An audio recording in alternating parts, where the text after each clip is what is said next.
Fashion designing, interior designing ఈ రూపంలో మరి చాలా మితిమీరిన అతి ఆలోచనలా లేకపోతే చదివిస్తే ఉన్నమతంతా పోతుందా తెలియట్లేదు కానీ చాలామంది ఈ మధ్యకాలంలో ఏంటంటే ఏదో కొత్తదనం అనుకుంటూ చాలా చెత్త చెత్త ప్రదర్శనలన్నీ ఇస్తున్నారు. నేను చెప్పబోయే అంశం ఎక్కడ జరిగిందంటే హర్యానాలో ఒక బ్యాంక్వెట్ హాల్లో, ఫంక్షన్ హాల్లో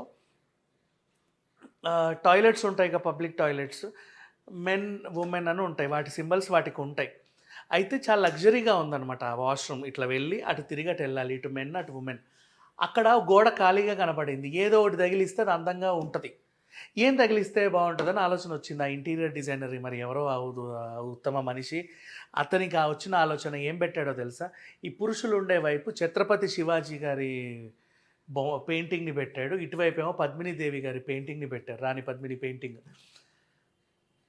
అది కొత్తదనం అనుకుంటారా ఇంకేమన్నా అనుకుంటారు? చూసే వాళ్ళకి మనోభావాలు దెబ్బతింటాయి తెలుసా మీకు. అది పబ్లిక్ ప్లేస్ కదా, అది ఉండకూడదు. మీ ఇల్లు అనుకోండి, ఎక్కడైనా ఇప్పుడు వరుస పెట్టి దేవుళ్ళ ఫోటోలు పెడతారు, మీ ఫోటోలు పెడతారు, బతుకున్న వాళ్ళు, చచ్చిపోయిన వాళ్ళు, చావాల్సిన వాళ్ళు, పుట్టాల్సిన వాళ్ళు, అన్ని ఫోటోలు ఉంటాయి ఇంటి చుట్టూ.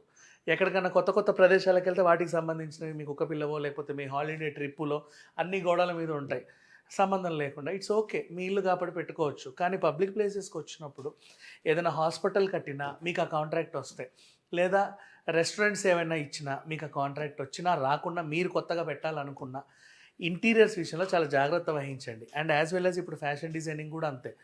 అమ్మవార్లని ఎక్కడ పడితే అక్కడ పెట్టేస్తున్నారు. సరే, బ్లౌజ్ వరకు వచ్చింది, తర్వాత ఇంకో దగ్గరకు వచ్చింది, తర్వాత కొంగు వరకు వచ్చింది, కూర్చుంటారు, నిల్చుంటారు. అది డిజైన్ అని అనుకుంటారు కానీ అది కొంతమందికి బాగున్నా కొంతమందికి నచ్చదు. ఫ్యాషన్ జ్యువెలరీ పేరిట కూడా ఇప్పుడు మన టెంపుల్ జ్యువెలరీ వచ్చింది. ఒకప్పుడు తాప్సీ క్లీవేజ్ పైన టెంపుల్ జ్యువెలరీ వేస్తే యాక్సెప్ట్ చేయాలి. మీకు గుర్తుంటే చూడండి, 2 years బ్యాక్ ఇన్సిడెంట్ ఇది. ఒక రెడ్ కలర్ గౌన్ వేసుకొని క్లీవేజ్ కనబడేలా ఉంటే ఇక్కడ టెంపుల్ జ్యువెలరీ తగిలించుకుంటే చాలామంది వాట్ ఈస్ దిస్ అని కొంత ఎత్తారు. అంటే ఉంటారు, అది ఆవిడ వేసుకోవడం తప్పో రైటో అది వాళ్ళ వ్యక్తిగతం, కానీ కొంతమంది మనోభావాలు దెబ్బతింటాయి. బట్ ఇక్కడ జరిగింది మాత్రం చాలా దారుణం. టాయిలెట్కి మెన్ అండ్ ఉమెన్ అని ఉన్న తర్వాత అది ఓకే, ఆ ప్రదేశం ఖాళీగా ఏడిస్తే అక్కడ ఇంకేమైనా కూడా పెట్టవచ్చు. బోల్డ్ అని సినారియోలు ఉంటాయి. ఒక లైట్ పెడితే ఏదో చెట్టో ఆకో అలమో ఏదో ఒకటి పడేయచ్చు. అలా కాకుండా మెన్నుని స్పృశించేలాగా ఛత్రపతి శివాజీ అంటే అది చూడ్డానికి అందంగా ఉంటుందని మీరు అనుకుంటారేమో కానీ మీకు తెలియకపోవచ్చు.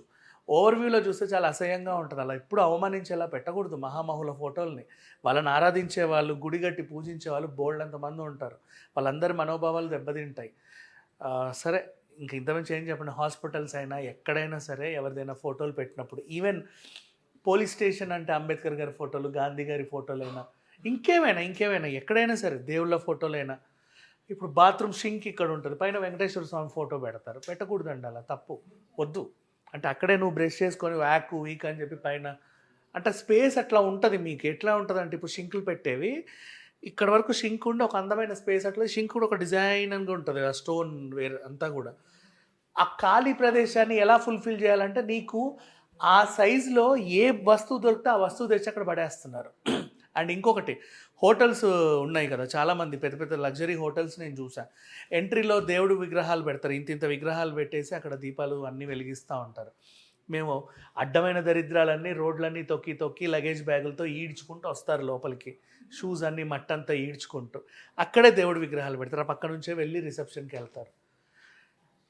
ఎక్కడ ఎవరిని పెట్టాలి, ఎక్కడ ఎవరిని ఉంచాలనేది కొంచెం జాగ్రత్తగా చూడండి, అంతమించి ఇంకేం లేదు. అంటే తెలియని వాళ్ళు ఇష్టమైనట్టు వెళ్తారు, తెలిసిన వాళ్ళు ఏంటంటే అయ్యయ్యో ఏంటిది అంటారు. ఈవెన్ బట్టల షాపులైనా ఏం చేస్తున్నారంటే ఇక్కడ దేవుళ్ళ ఫోటోలన్నీ పెడుతున్నారు. మీ కౌంటర్ పక్కనే మీకు డ్రెస్ ఎక్స్చేంజ్ రూములు ఉంటాయి. అవన్నీ చాలా తప్పు, కానీ చూసుకోండి. అంటే నాకు స్పేస్ ఇంతే ఉంది, ఇందులో అన్నీ కావాలని మీ కోరికలు ఉంటాయి, కానీ ఏం పెడుతున్నాము, ఎక్కడ పెడుతున్నాము, వాటి పొజిషన్ ఎక్కడ ఇస్తున్నాము, ఇవన్నీ కూడా గుర్తుంచుకోండి. ఇంటి బయట వినాయకుడు విగ్రహాలు పెట్టుకునే వాళ్ళదైతే అసలు వినాయకుడు విగ్రహాలు ఇంటి బయట పెడుతున్నారు, బాగానే ఉంది, దాని కిందే షూ స్టాండ్ ఎందుకు ఉంటుంది? ఇంకొంతమంది 2 అడుగులు ముందుకెళ్ళి అట్లా ప్లేట్ ఉంటుంది, అక్కడ పంచి వినాయకుడు విగ్రహం ఉంటుంది, దాని కింద షూ ర్యాక్ ఉంటుంది. అంటే స్పేస్ని యూటిలైజ్ చేస్తున్నారా? ఎక్కడ ఏం పెట్టాలో ఏం పెట్టకూడదో మీకు తెలీదా? అమాయకత్వంతో చేస్తారా? లేకపోతే ఇంటీరియర్ డిజైనర్ల తెలివి మీరిపోయిందా? మీకేమన్నా కొత్త వస్తువులు తెలుసా? ఏది అర్థం కావట్లేదు. కానీ ఒకటికి 2 సార్లు చూడండి చాలా జాగ్రత్తగా. అండ్ మళ్ళీ అటు చెప్పుల స్టాండ్, ఇటు చెప్పుల స్టాండ్ మధ్యలో తాబేలు బొమ్మ, అందులో పూలు ఇలా పెట్టేవాళ్ళు ఉన్నారు. ఆ తాబేలు పక్కనే డోర్ మ్యాట్ ఉంటుంది. అండ్ ఇంకొక విషయం సందర్భం వచ్చింది కాబట్టి చెప్తున్నా, తులసి కోట కూడా అందరి ఇళ్ళలో పెట్టుకుంటాం మనం, మంచి విషయమే. అయితే స్పేస్ దానికంటూ ప్రామినెంట్ స్పేస్ ఉంటుంది, అది ఉంటేనే ఆ కోట దగ్గరికి వెళ్ళండి, లేకపోతే వద్దు. మన ఇంట్లో పెట్టుకోవాలన్న అత్యాశతో అదేంటో అది ఉంటే మంచిదన్న ఫీలింగ్తో వెనకాల బాల్కనీలో పడేస్తున్నారు. వెనకాల బాల్కనీలో అక్కడే బట్టలు ఆరేస్తాడు, అక్కడే అండర్వేర్లు ఆరేస్తాడు, అక్కడ తులసి కోట ఉంటుంది, ఈ పక్క వాషింగ్ మిషన్, ఈ మూలకేమో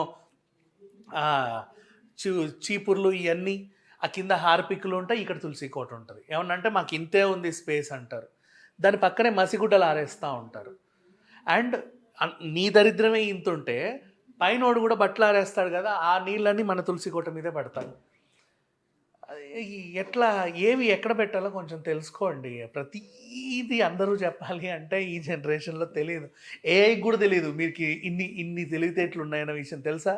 ఏఐ కూడా భయపడుతుంది. ఒకవేళ ఇవన్నీ కనుక మీరు అప్లోడ్ చేసి చూడండి, మేము ఇక్కడ ఇవన్నీ పెట్టాము అని భయపడుతుంది, ఇంకోసారి రాదు. సో వాట్ ఎవర్, కొంచెం వస్తువులు కొన్నప్పుడు ప్లేస్మెంట్స్ ఇచ్చేటప్పుడు అవి సెన్సిటివ్ అయినప్పుడు, కులం మతం ప్రాంతానికి చెందిన గొప్ప గొప్ప వాళ్ళ ఫోటోలో ఉన్నప్పుడు కొంచెం వాటి ప్లేస్మెంట్ ఎక్కడ ఇస్తున్నాం, ఎలా ఇస్తున్నాం అనేది కొంచెం గమనించండి. లేకపోతే ఇట్లాంటి పరిణామాలు ఎదుర్కొంటారు. అంతే. Thank you so much.